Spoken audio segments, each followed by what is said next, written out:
আমি সেই আনিসুর রহমান, আমার পুরা মনে আছে যে আমি 4 জনের সামনেও 2.5 ঘন্টা বয়ান করছি, 10 জন মানুষের সামনেও 2.5 ঘন্টা, 2 ঘন্টা, 3 ঘন্টা আমি টানা বয়ান করছি। থাইকা খাইয়া ওয়াজ করে গেছি চৌবিপুর গ্রামে, তো আর কি তা খাইয়া দাইয়া গেছি, থাইকা খাইয়া এখানে। আলহামদুলিল্লাহ। এই জন্য ভাইয়া বাবা, আজকে তোমরা যারা অল্প বয়সী, তোমাদের যাদের বয়স 12-14 বছর হইতে পারে, আমি তাদের আগে এখানে আসছি এই গ্রামে।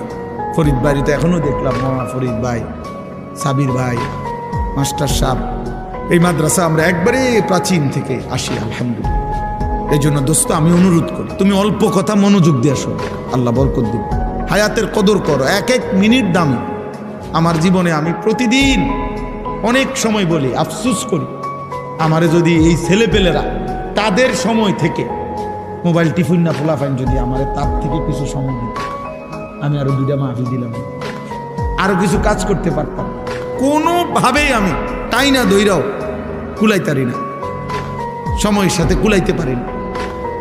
আলহামদুলিল্লাহ।